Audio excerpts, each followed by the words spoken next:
Hello guys, কেমন আছো তোমরা সবাই? আশা করি তোমরা সবাই খুব ভালো আছো, সুস্থ আছো। আমিও খুব ভালো আছি। বহু দিন পর আবার চলে এলাম একটা ভিডিও নিয়ে আমার এই চ্যানেলে। সো আজকে একটু ফ্রি আসতে ভাবলাম যে ভিডিও করা যেতে পারে।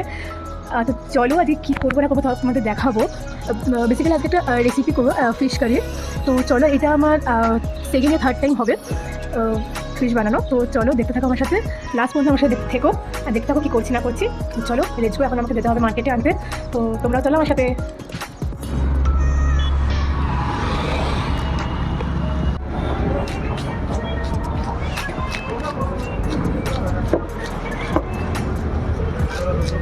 তো তোমরা দেখলেই আমি নিয়ে চলে এসেছি, কাঁকড়া নিয়ে এসেছি। তো চলো এখন গিয়ে রুমে ফ্রেশ হয়ে প্রিপারেশন স্টার্ট করা যাক, কারণ অনেকটা লেট হয়ে যাবে। তো চলো এখন যাই, আর আমার সাথে ভিডিও লাস্ট পর্যন্ত দেখতে দেখো। চলো,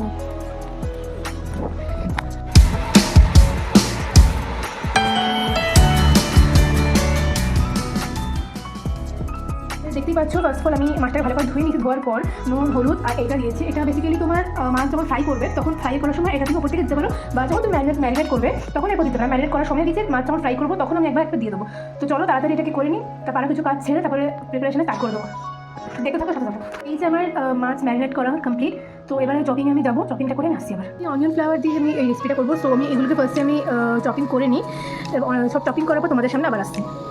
দেখতে পাচ্ছ আমার চপিং ডান। তো এবারে স্টার্ট করবো রান্না। তো চলো দেখে থাকো।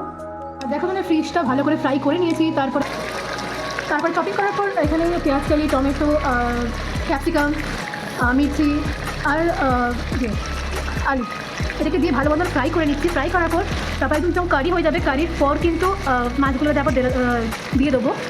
তো চলো দেখতে থাকো লাস্ট অবধি কেমন হয়। তো দেখো ফাইনালি আমার ফিশ কারি কিন্তু রেডি হয়ে গেছে। স্মেল তো খুব ভালোই আসছে, খেতে আশা করি ভালো হবে। তো চলো আজকের মতন ভিডিও শেষ করতে এই ভিউ দেখিয়ে তোমাদের। চলো বাই বাই, টাটা। আবার পরে একটা কোনো ভিডিওটা দেখা হবে। তো ততক্ষণ সবাই ভালো থেকো, সুস্থ থেকো, টাটা, বাই বাই।